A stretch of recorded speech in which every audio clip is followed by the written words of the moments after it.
Ya baik pemirsa, kali ini kami sudah terhubung kembali dengan Bupati Sigi, Bapak Irwan Lapata. Untuk melanjutkan perbincangan kami tadi.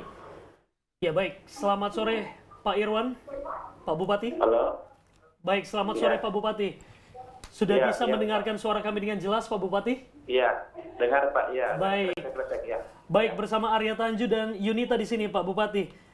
iya, Eh, makasih Pak, ya. Kami ucapkan selamat dulu Dirgahayu untuk Kabupaten Sigi yang ke-12 Iya, makasih tahun. banyak Pak. Kemudian Makasih juga banyak, ya. berdasarkan penghargaan yang diterima juga kemarin sebagai terbaik Iya. satu dalam lomba inovasi daerah tatanan normal baru produktif dan aman. Iya. Tentunya ini Iya. yang diberikan oleh Kementerian Dalam Negeri kepada pemerintah Iya. Kabupaten Sigi. Sampaikan pada kami Pak, apa saja yang sudah dilakukan ataupun juga sektor mana saja, tentunya wisata tentunya. Tapi ini bagaimana tanggapan dari Bapak Pak Irwan Ya. terkait dengan penghargaan yang diberikan kepada Kabupaten Sigi?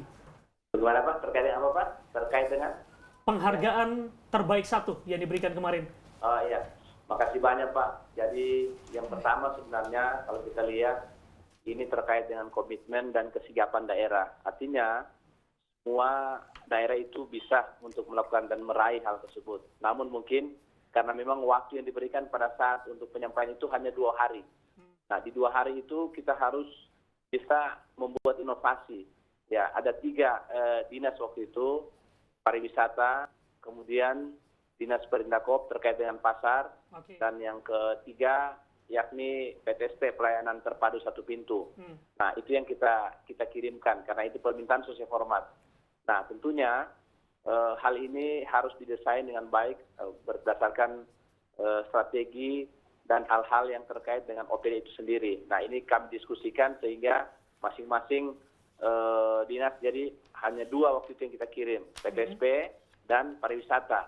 Oke. Nah, alhamdulillah dalam 1 hari teman di pariwisata bisa mendesain video inovasi sehingga ketika dikirim ke Kementerian Dalam Negeri dan dinilai syarat-syaratnya memenuhi syarat, alhamdulillah kita masuk 10 besar dan terakhir kita bisa masuk ranking 1 khususnya untuk daerah tertinggal.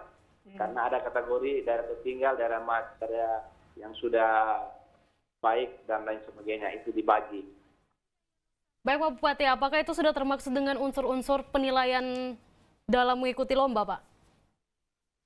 Iya, ya salah satu yang pertama unsur-unsur nilai itu pertama itu adalah kesiapan kita untuk menyelesaikan video inovasi tersebut. Oke. Kedua, komitmen daerah. Yang ketiga, kalau dari pariwisata, dari sektor yang nilai itu bagaimana misalnya masyarakat datang berkunjung, kemudian apa yang dapat dilakukan oleh pemerintah dalam hal ini terkait dengan protokol COVID itu sendiri, sehingga hal itu yang dilombakan.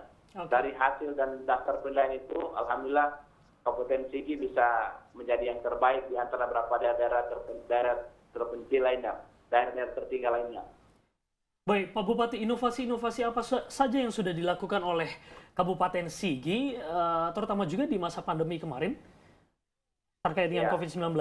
Ya, makasih. Inovasi-inovasi yang kami buat, misalnya karena pada masa pandemi itu kan ada 2 persoalan kesehatan dan persoalan ekonomi itu sendiri. Betul. Nah, untuk inovasi ekonomi ini dalam rangka penguatan ini, saya melalui dana desa, kemudian dalam penguatan desa itu sendiri, seluruh desa masing-masing 3 hektar kita siapkan menanam persiapan dalam rangka untuk tanaman jangka pendek terkait dengan persiapan horti. Ada sayur, tomat, rica, bawang dan lain sebagainya.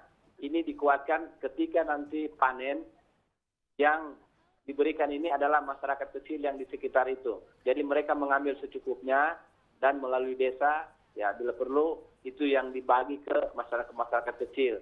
Sehingga karena kita lihat pada saat masa pandemi ini kan banyaknya kesulitan ekonomi. Betul. Masyarakat, sehingga saya membuat semua desa itu 3 hektar untuk menanam tanaman yang cepat panen, misalnya horti, tomat, rica, bawang. Nah, kemudian inovasi ini alhamdulillah kami teruskan sekarang. Kami teruskan untuk menjadi sebuah kekuatan daerah. Artinya di 3 hektar per desa ini nanti kita dorong horti yang menjadi spesifikasi per kecamatan. Misalnya satu kecamatan rica dan tomat. Itu semua yang kita dorong, kemudian menjadi kekuatan. Terus ada ruang off-taker yang kita cari, pembeli yang kita cari, dari desa mengumpul ke kecamatan ini yang kita berikan kepada para pembeli atau pelaku usaha lainnya yang ada di kota misalnya. Dan itu sudah kita lakukan. Baik Pak Bupati, tentunya dengan hasil kerjasama yang baik hingga menghasilkan juara seperti ini. Apakah selama proses pembuatan video tersebut, apakah ada kendala Pak? Ya, pertama yang memang yang menjadi kendala tentu mencari sarana prasarana pada saat yang mau digunakan itu, mau mencari kendaraannya dan lain sebagainya. Baik. Kemudian peralatan lainnya. Nah, namun alhamdulillah ya sebelum kita membuat video ini, Kadis Pariwisata kita bertemu, kita diskusi beberapa saat hal-hal yang akan diberikan, kemudian model dan format yang akan dilakukan di lapangan. Alhamdulillah setelah kita sharing diskusi, ya kita teruskan untuk difinalkan dalam bentuk film kecil, dalam bentuk iklan inovasi yang disampaikan video kecil. Alhamdulillah hasilnya ya sangat baik tentunya. Baik, Pak Irwan, kembali ke sektor wisata, tentunya Kabupaten Sigi ini memang memiliki begitu banyak destinasi wisata yang memang akhirnya warga Palu dan juga luar kota Palu pun juga banyak yang berbondong-bondong mendatangi Kabupaten Sigi begitu, terutama juga dalam waktu beberapa bulan terakhir ini sekalipun juga pandemi, beberapa destinasi wisata di Kabupaten Sigi ini benar-benar lagi naik daun. Nah, ini apa yang saat ini dari Kabupaten Sigi sendiri lagi memetakan seperti apa untuk tempat-tempat wisata yang ada di Kabupaten Sigi? Ya, silakan. makasih banyak. Nah, memang dari berapa ruang wisata ini ada sekitar 5, ya, Danau Lindu, Bora, Mantikole, kemudian Paralayang di atas, dan yang sekarang ini kan di Sibedi ada 5 titik. Ya. Tapi insya Allah ini yang baru kita kuatkan kembali dengan dana yang sangat terbatas, tapi kita fokus di Paralayang. Paralayang ini yang di atas, yang di Paralayang di Manaola Barat. Karena memang view-nya, kemudian penguatannya juga untuk internasional. Nah, yang kami lakukan adalah pertama percepatan perbaikan sarana prasarananya. Sekalipun dengan dana yang terbatas kita akan coba lakukan. Kemudian wilayah-wilayah yang lain ini di wisata air panas Bora dan Lindu persiapan. Nah, tapi kita fokus di satu titik ini dulu, satu titik karena memang sekali lagi anggaran kita terbatas. Saya masih mencari juga para investor kemarin, beberapa saat kemarin coba ke Sultan Raja, ya mereka mau kerjasamakan, saya bilang ya supaya lebih bagus dikelola oleh swasta, sehingga kami hanya mendapat nilai pemanfaatan dari itu bahwa ruang wisata Sigi itu bisa menjadi model baru dan hal daerah-daerah lain. Nah, ini yang kami coba sehingga di tahun ini sebagian anggaran itu kemarin terpotong, dan insya Allah di 2021 mudah-mudahan, ya tentunya saya berharap karena Allah, karena masyarakat, insya Allah amanah ini masih diberikan sekali lagi. Titik berat nanti fokus kami ada 2 titik nantinya. Pertama di Paralayang, destinasi Paralayang, kemudian di Manaola Barat, dan yang kedua Lindu. Ini memang masih menjadi penggarapan kita, sementara terus berproses, jalan diperbaiki dulu, infrastruktur diperbaiki, setelah itu baru kita buka ruang wisatanya. Saya pikir itu, Pak. Baik, Pak Bupati, apakah ada pengawasan dari pihak pemerintah Kabupaten Sigi untuk 5 sektor tempat wisata tersebut dengan sesuai protap pemerintah, Pak?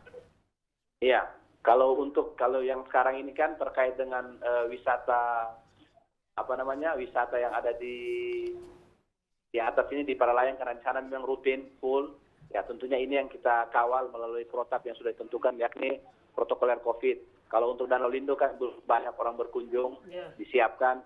Kemudian yang di Sibedi juga sudah, itu kita kerjasama dengan pemerintah desa, karena setiap yang berkunjung tetap kita memakai protokoler COVID yang ada. Di samping wilayah lain Mantikole dan Bora, tetap kita lakukan itu. Tetap ada pengawasan dari pemerintah desa dan dinas pariwisata itu sendiri. Baik, Pak Bupati, tentunya mendapatkan penghargaan atau terbaik beberapa waktu yang lalu ini menjadi nilai plus juga bagi Kabupaten Sigi dalam jualannya ke nasional bahkan internasional begitu ya. Tentunya ini menjadi satu prestasi dan untuk bisa menopang juga sektor wisata dan juga publikasinya benar, Pak. kepada nasional dan juga internasional. Baik. mumpung saya sedang berbicara dengan Pak Bupati saat ini, beberapa waktu yang lalu pun Iya. juga Kabupaten Sigi terkena bencana, warganya banjir begitu Pak Bupati ya. Iya, benar. Bagaimana penanganan terkini Pak? Terakhir kondisinya untuk saudara-saudara kita di Sigi bagaimana? Ya, barusan lagi ini kan ada lagi di Poi, banjir lagi. Betul. Ya. Jadi begini, sebenarnya untuk mengelola manajemen bencana ini sebenarnya kita sudah berupaya. Pertama, alat kita sangat terbatas. Untuk Pemda Sigi, dari titik bencana itu ada 2 titik yang paling besar ya. Wilayah Dolo Selatan, wilayah Kulawi, Talua dan lain sebagainya. Nah ini yang memang kita kuatkan koordinasi dengan Balai Jalan dan Balai Wilayah Sungai. Kemudian pemerintah provinsi. Nah dengan keterbatasan anggaran, dana yang terbatas, setiap saat kami sigap, tapi alat ini harus standby di titik. Sementara alat kita ini hanya sangat terbatas, hanya 4 alat. Nah ini juga yang memang harapan saya sebenarnya, minta maaf, sekali lagi kebijakan pemerintah provinsi memang ini sangat berpengaruh. Artinya pemerintah provinsi juga bisa menjadi penguat kita, karena memang yang selalu dirundung bencana ini kan selain Poso kemarin itu Sigi. Iya. Nah ini harapan saya, artinya perhatian besar mungkin dari pemerintah provinsi, khususnya Badan Bencana dan PU Provinsi, memang harus mengawal langsung ini. Kalau kami sudah melakukan hal ini, koordinasi penyampaian surat kepada Balai Wilayah Sungai, Balai Jalan, termasuk Pak Gubernur.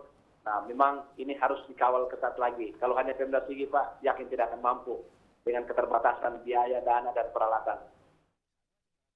Baik, yang terakhir Pak Irwan. Iya, Pak.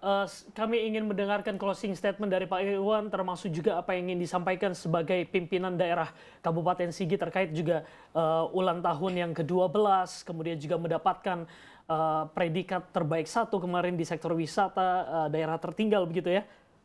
Iya. Kemudian daerah tatanan new normal produktif maksud kami, dan yang terakhir untuk masih di masa transisi menuju new normal terkait dengan COVID-19. Silakan Pak Irwan. Iya, makasih banyak Pak.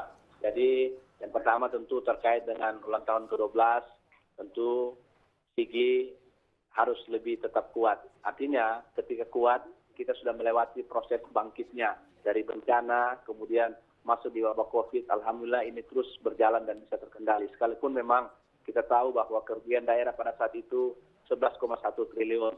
Kemudian kita menyusun rencana daerah kemarin 13,1 triliun. Yang kami usulkan ke Kementerian Bappenas melalui pemerintah provinsi. Alhamdulillah kecepatan infrastruktur ini terkait dengan jalan, jembatan, irigasi, dan air bersih ini sudah berjalan dan bergerak. Namun memang masih ada kekurangan.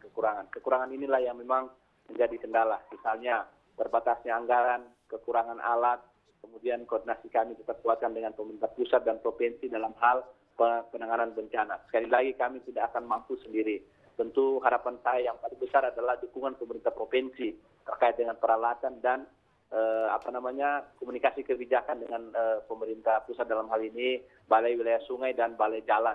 Tadi barusan lagi ada banjir di Poi, tapi alhamdulillah sudah tertangani sementara. Kemudian tentunya terkait dengan new normal ini, alhamdulillah saya bersama pemerintah daerah sudah melakukan pertemuan. Artinya semua kegiatan-kegiatan yang ada di lingkungan Pemda ke seluruh titik wilayah kecamatan dan desa tetap dilaksanakan, tetapi dengan syarat harus melakukan protokol COVID. Misalnya ketika sebelum masuk jarak diatur, misalnya acara pikiran ataupun acara kegiatan lainnya kita atur jarak harus 1,5 meter, sudah diatur dibagi-bagi. Kemudian sebelum masuk ada diukur suhu, kemudian mencuci tangan, memakai masker dan lain sebagainya. Nah ini yang paling penting, dan tentunya harapan saya lagi, sekali lagi ya, kebijakan pemerintah provinsi sangat membantu apabila terkait dengan kebencanaan ini, karena terus terang kami sangat keterbatasan alat, kemampuan dana, yang kami punya adalah koordinasi dengan Balai Sungai, Balai Jalan yang selama ini. Mudah-mudahan ini bisa cepat teratasi semua di persoalan penyelesaian rekon di tahun ini. Insya Allah ketika ini selesai, hal-hal yang terkait dengan kebencanaan ini, misalnya terbangunnya irigasi, sabodam, dan lain sebagainya, berarti insya Allah bencana ini dengan sendirinya sudah akan termanage dengan baik. Tidak lagi seperti yang sekarang kita lihat. Saya pikir itu. Baik. Terima kasih Pak Terima Bupati. kasih, Semoga Pak Muhammad Irwan, karena harapan-harapan bisa terwujud, Pak. Ya. Amin, amin. Karena Kalau sudah sejahtera. Kabupaten Sigi menjadi salah satu kabupaten yang cukup sibuk selalu ya, karena ada Iya, beberapa terima kasih bencana banyak. yang selalu menghantam Betul. kabupaten ini. Bapak Muhammad Iya, Irwan makasih banyak. Lapata, Bupati Sigi, terima kasih telah bergabung bersama kami. Sama-sama. Sehat terus Pak Sama-sama. Bupati. Amin, amin, Salam amin. hangat Terima kasih. untuk keluarga. Oke, Selamat sore. terima kasih banyak. Sukses untuk sore. Baik, terima kasih.